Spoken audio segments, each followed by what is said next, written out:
Ela seduziu os dois homens mais poderosos de Roma, controlou o reino mais rico do mundo antigo, falava 9 idiomas, negociou com filósofos, generais e imperadores, e quando tudo desmoronou, escolheu morrer nos próprios termos, em vez de ser exibida como troféu nas ruas de Roma. A história transformou Cleópatra em símbolo de sedução feminina fatal, mas a verdade é infinitamente mais impressionante e muito mais complexa. Porque Cleópatra VII não foi apenas uma rainha que usou beleza para manipular homens poderosos. Ela foi uma estrategista política genial que herdou um reino falido, cercado por inimigos, transformou-o temporariamente na força decisiva que definiu quem governaria o mundo conhecido e quase conseguiu criar uma dinastia que uniria Oriente e Ocidente sob uma nova ordem mundial. Quase. O fato de ter falhado não diminui a magnitude do que ela tentou.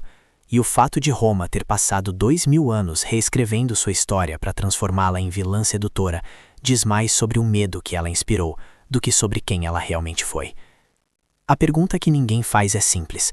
Se Cleópatra fosse realmente apenas uma mulher bonita, usando charme para manipular homens, por que Júlio César e Marco Antônio, dois dos estrategistas militares e políticos mais brilhantes da história, apostaram suas carreiras, seus exércitos e eventualmente suas vidas nela? A resposta está enterrada sobre séculos de propaganda romana, e quando você remove as camadas de mitos construído por seus inimigos vitoriosos, o que emerge é o retrato de uma das mentes políticas mais sofisticadas que o mundo antigo produziu. Rainha? Sim. Amante? Também. Mas acima de tudo, estratégia genial encarnada. Antes de mergulharmos na verdadeira história por trás do mito, se inscreva no canal e deixe seu like. Isso ajuda a trazer mais histórias de personagens históricos que foram deliberadamente mal compreendidos. E comenta aí, você acha que Cleópatra foi vítima de propaganda machista ou realmente usou sedução como arma política principal? Estamos no Egito Ptolomaico do século I a.C., especificamente no ano 51 a.C., quando Cleópatra assume o trono aos 18 anos. Mas para entender quem ela era, precisamos voltar 300 anos. Quando Alexandre o Grande conquistou o Egito em 332 a.C., ele foi recebido como libertador pelos egípcios que odiavam o domínio persa. Após sua morte prematura, seu império foi dividido entre seus generais. Um deles, Ptolomeu, ficou com o Egito e estabeleceu uma dinastia greco-macedônica que governaria por quase 3 séculos. Os Ptolomeus nunca foram verdadeiramente egípcios. Eram gregos governando uma civilização milenar que os precedia por milhares de anos. Eles falavam grego, seguiam costumes gregos, casavam entre si para manter pureza da linhagem, o que na prática significava casamentos entre irmãos que produziram gerações de instabilidade dinástica e disfunção política. Alexandria, a capital que construíram, era uma cidade grega no solo egípcio. Abrigava a maior biblioteca do mundo antigo, o Faraó, uma das 7 maravilhas, e era o centro intelectual do Mediterrâneo. Mas o resto do Egito permanecia profundamente egípcio, seguindo tradições de 4.000 anos. Por volta de 51 a.C., o reino ptolomaico estava em colapso terminal. Décadas de má administração, guerras civis dinásticas e interferência romana haviam transformado o que já foi o reino mais rico do Mediterrâneo em um estado cliente virtualmente falido. O pai de Cleópatra, Ptolomeu XII, havia sido um rei fraco e corrupto que gastou fortuna subornando políticos romanos para manter seu trono. Ele havia sido expulso do Egito por revoltas, precisou pedir ajuda militar romana para ser reinstalado, o que custou uma dívida impagável, e morreu deixando um reino devastado econômica e politicamente. Roma estava em todo lugar naquele momento. A República Romana havia se transformado na superpotência dominante do Mediterrâneo, mas Roma também estava rasgando a si mesma em guerra civil. O antigo sistema republicano não conseguia mais governar um império do tamanho do mundo conhecido. Generais poderosos com exércitos leais competiam pelo controle. Pompeu, Crasso, Júlio César formaram o primeiro triunvirato para dividir o poder. Quando Crasso morreu em campanha desastrosa contra os partos, restaram Pompeu e César, e o mundo não era grande o suficiente para ambos. Nesse contexto de impérios em colapso e transição violenta de poder, é que Cleópatra assumiu o trono. Ela não é apenas uma rainha, é corregente com seu irmão mais novo Ptolomeu XIII, de 10 anos. Segundo a tradição ptolomaica, eles eram também marido e mulher, um casamento político que ninguém levava a sério. O que importava era o poder, e desde o primeiro dia, facções na corte tentaram remover Cleópatra e governar através do irmão criança, que seria mais fácil manipular. Aqui está algo que a maioria das versões da história omite. Cleópatra foi a primeira governante ptolomaica em 300 anos que se deu ao trabalho de aprender egípcio. Todos os seus antecessores governaram através de tradutores, mantendo distância cultural do povo que controlavam. Cleópatra falava egípcio fluente, além de grego, aramaico, etíope, hebreu, árabe, sírio, medo e latim. 9 idiomas. Isso não era vaidade intelectual, era estratégia política. Ela podia negociar diretamente com qualquer líder de qualquer nação ao redor do Mediterrâneo e Oriente Médio, sem depender de intermediários. Mais importante, ela se apresentava aos egípcios como faraó legítimo na tradição dos antigos reis, não apenas como governante estrangeira. Ela adotou títulos, vestimentas e rituais egípcios. Ela se identificava publicamente com a deusa Ísis, a mãe divina do Egito. Isso pode parecer teatralidade religiosa, mas era política profundamente calculada. Os Ptolomeus anteriores eram tolerados. Cleópatra queria ser aceita como verdadeira herdeira de 3.000 anos de civilização egípcia. E funcionou. O povo egípcio a amava de uma forma que nunca amou outros Ptolomeus. Mas amor popular não impede golpes de corte. 3 anos após assumir o trono, em 48 a.C., Cleópatra foi deposta por uma conspiração liderada por 3 cortesãos que controlavam seu irmão-marido: Potino, o eunuco-chefe de ministros, Teódoto, um retórico grego que servia como tutor, e Aquilas, comandante do exército egípcio. Eles a expulsaram de Alexandria e assumiram controle do reino governando através de Ptolomeu XIII. Cleópatra fugiu para a Síria, onde começou a reunir um exército mercenário para retomar seu trono pela força. Ela estava organizando uma invasão quando a Guerra Civil Romana chegou ao Egito. Pompeu, derrotado por Júlio César na Batalha de Farsália na Grécia, fugiu para o Egito esperando refúgio e talvez apoio militar. Os conselheiros de Ptolomeu XIII viram uma oportunidade. Se matassem Pompeu, ganhariam favor com César, o novo homem forte de Roma. Então, quando o barco de Pompeu se aproximou da costa egípcia, eles enviaram uma pequena embarcação fingindo recepção amigável. Aquilas, o general egípcio, estava no barco. Quando Pompeu embarcou, Aquilas o apunhalou pelas costas. Decapitaram o maior general de Roma e preservaram a cabeça em salmoura para apresentar como presente a César. Foi uma das piores decisões políticas da história egípcia.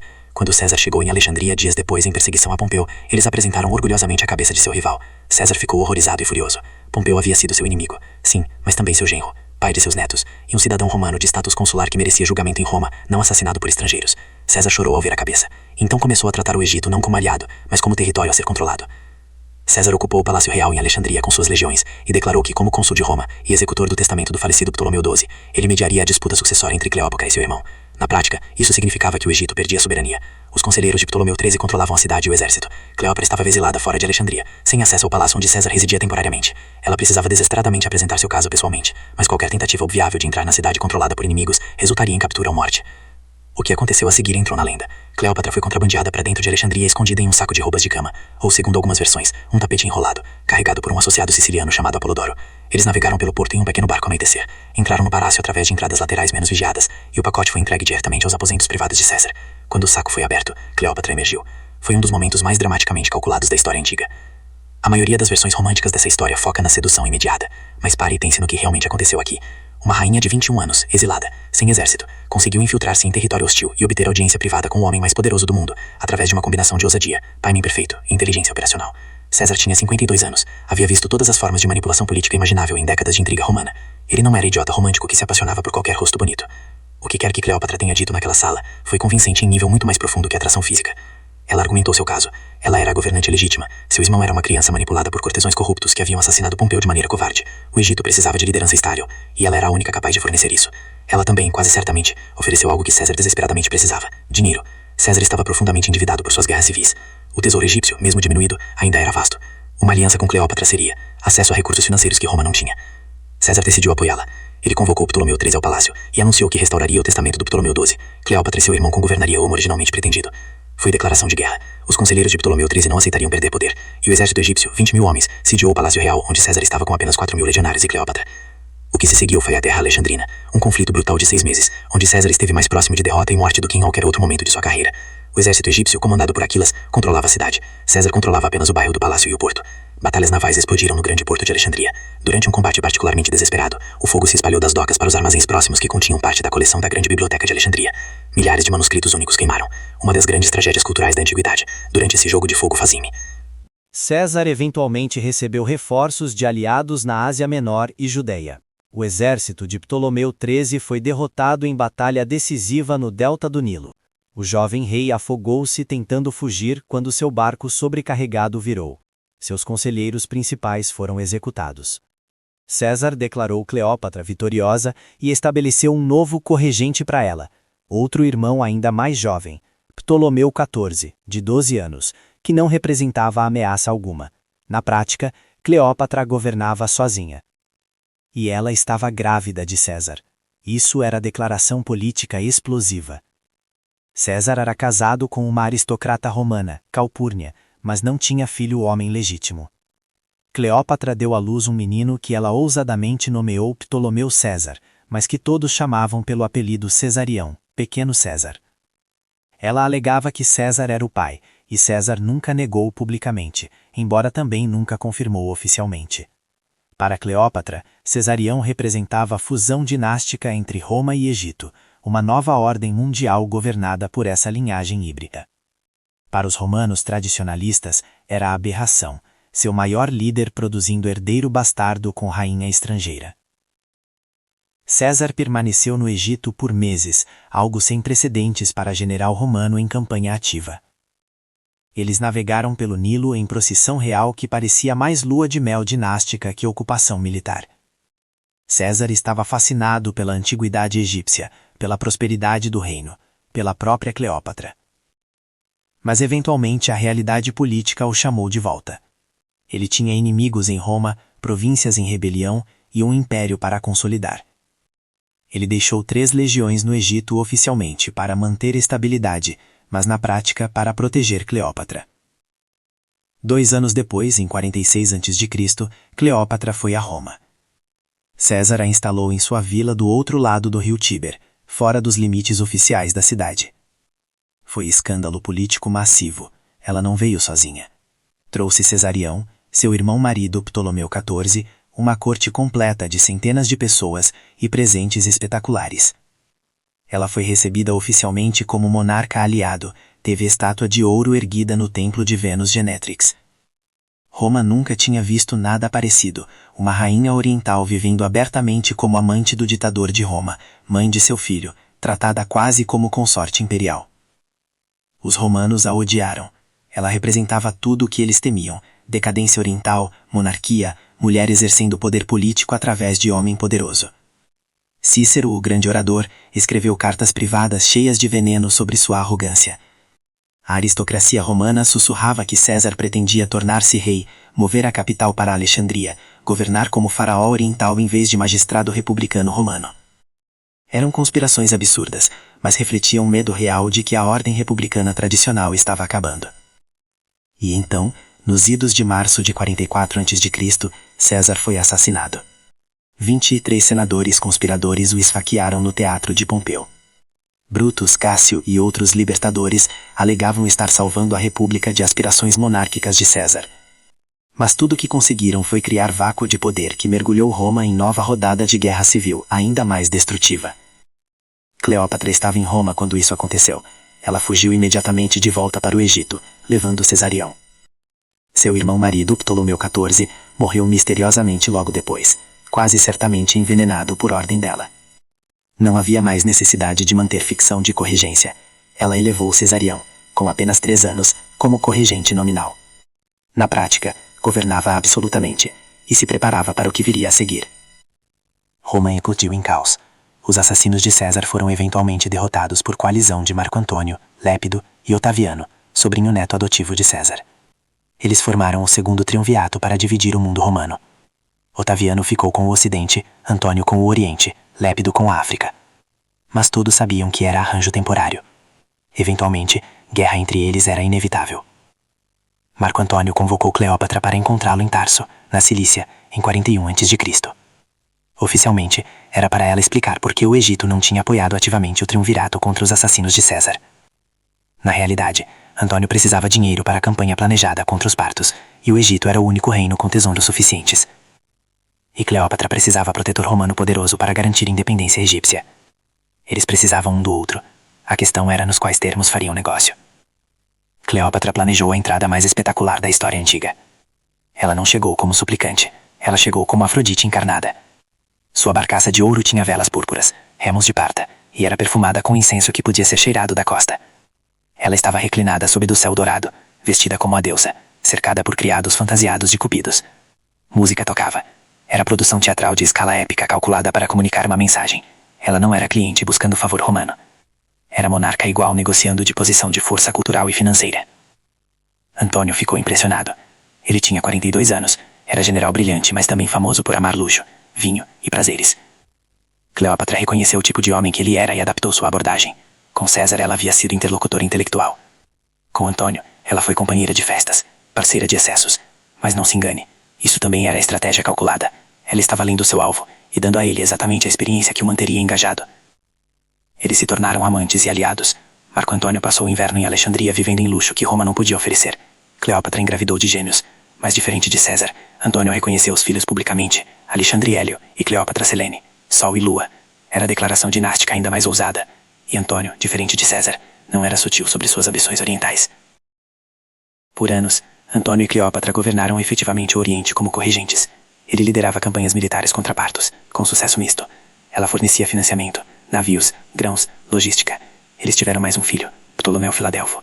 Antônio começou a distribuir territórios orientais conquistados para os filhos que tinha com Cleópatra, em cerimônia grandiloquente conhecida como Doações de Alexandria. Ele declarou Cesarião como o verdadeiro herdeiro de César, implicando que Otaviano, que reivindicava a herança de César, era usurpador. Era tudo o que Otaviano precisava para a propaganda devastadora. Ele pintou Antônio como romano traidor corrompido por bruxa oriental sedutora. Cleópatra foi retratada como ameaça existencial a Roma, tirando recursos romanos, enfeitiçando o general romano, planejando governar Roma desde Alexandria. Não importava que metade fosse mentira. A outra metade tinha verdade suficiente para ser efetiva. Roma estava aterrorizada com perspectiva de ser governada por mulher estrangeira. A guerra era inevitável. Em 32 a.C., Otaviano formalmente declarou guerra, não contra Antônio, outro romano, mas contra Cleópatra especificamente. Era guerra entre Roma e Egito, Ocidente contra Oriente, República contra Monarquia, homem contra mulher. Era propaganda brilhante. Transformou a guerra civil romana em cruzada de civilização.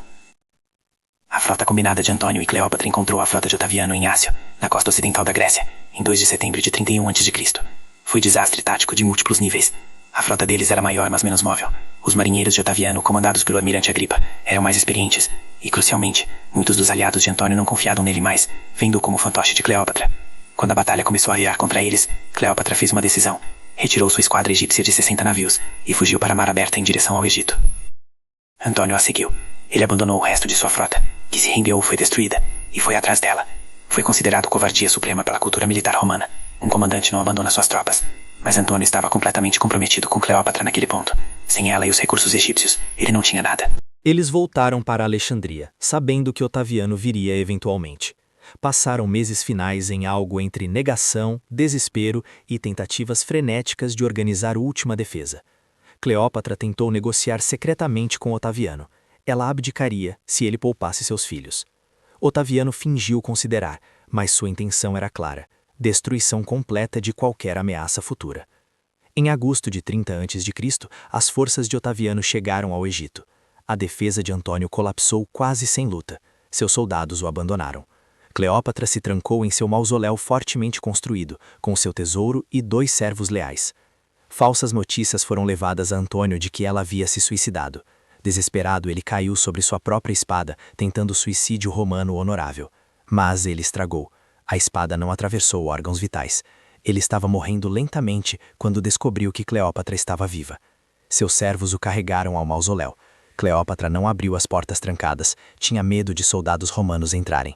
Então, através das janelas altas, ela e suas criadas içaram Antônio moribundo usando cordas. Ele morreu em seus braços dentro do mausoléu. Foi fim patético para um dos maiores generais de Roma, arrastado sangrando para morrer em fortaleza-tumba de sua amante egípcia. Otaviano a queria viva. Ela seria a peça central de seu triunfo em Roma, a rainha derrotada acorrentada sendo desfilada pelas ruas enquanto multidões romanas gritavam insultos. Era a humilhação máxima reservada para inimigos derrotados.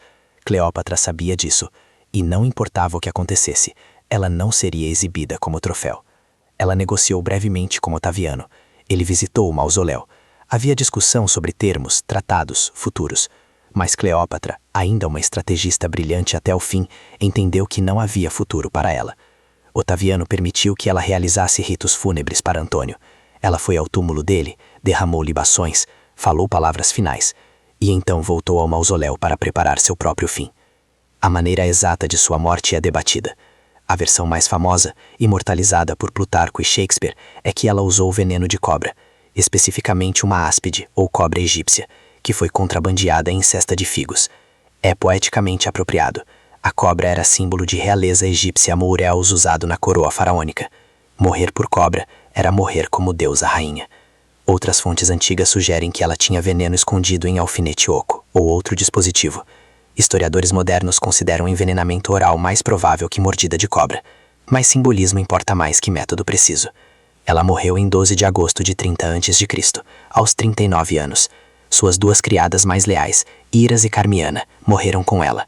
Quando os soldados romanos finalmente forçaram a entrada no mausoléu, encontraram Cleópatra morta em cama dourada, vestida com regalia real completa, uma criada morta a seus pés, outra moribunda ajeitando a coroa da rainha. Otaviano ficou furioso por ter sido privado de seu troféu, mas também, conta-se, teve respeito relutante. Ela havia negado a ele a satisfação de humilhá-la publicamente. Otaviano ordenou que Cesarião fosse executado. O filho de Cleópatra e César, agora com 17 anos, representava a ameaça política clara, legítimo herdeiro de César que poderia ser rali de resistência. Não haveria misericórdia. Os 3 filhos de Cleópatra com Antônio foram poupados e levados para Roma, onde foram criados pela irmã de Otaviano. Alexandre Hélio desaparece dos registros históricos, provavelmente morreu jovem.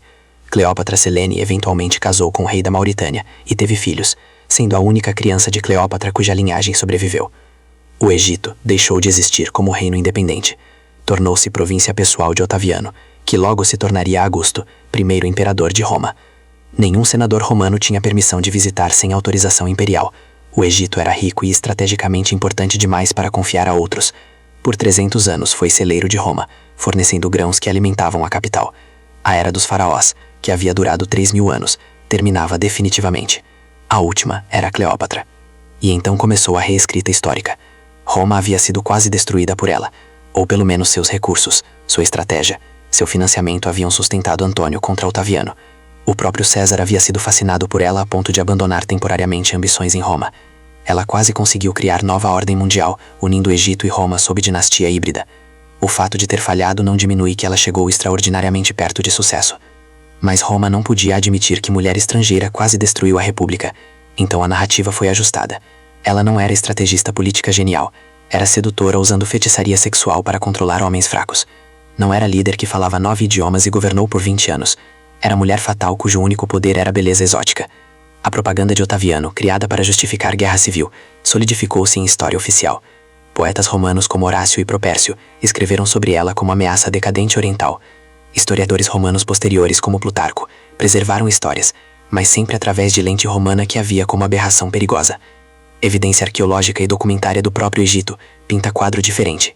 Papiros administrativos mostram um governante competente que manteve a economia funcionando, templos operando, agricultura produtiva. Inscrições em templos a mostram como faraó legítima, realizando funções religiosas tradicionais. Moedas cunhadas com sua imagem não a mostram como beleza deslumbrante, mas como governante de perfil aquilino, forte, decidido. Exatamente como faraós masculinos eram retratados. Ela não vendia beleza física, vendia poder competente. Historiadores modernos cada vez mais reconhecem que Cleópatra foi, acima de tudo, pragmatista política brilhante operando em contexto impossível. Ela herdou o reino falido cercado por superpotência romana expansionista. Sua opção era tornar-se província conquistada ou manter independência através de aliança inteligente. Ela escolheu a aliança e quase transformou isso em algo muito maior, parceria dinástica que uniria 2 mundos. Seus relacionamentos com César e Antônio não foram submissão romântica, foram parcerias estratégicas mutuamente benéficas. César ganhou acesso a recursos financeiros egípcios que financiaram suas campanhas. Antônio ganhou base de poder oriental que quase o levou a governar império. Cleópatra ganhou proteção militar romana e legitimidade internacional. Todos ganharam enquanto mantiveram a cooperação. Apenas quando forças maiores, guerra civil romana, ambições imperiais de Otaviano, xenofobia romana, tornaram-se irresistíveis, é que tudo colapsou. A lição de Cleópatra não é sobre sedução, é sobre navegação política em contexto de puro poder desigual. Ela estava jogando o jogo onde as regras eram escritas por outros, com recursos inferiores, contra adversários que controlavam maiores exércitos do mundo. E por 20 anos, ela jogou esse jogo perfeitamente, mantendo o Egito independente, próspero e relevante em era onde poderia facilmente ter sido engolido sem resistência.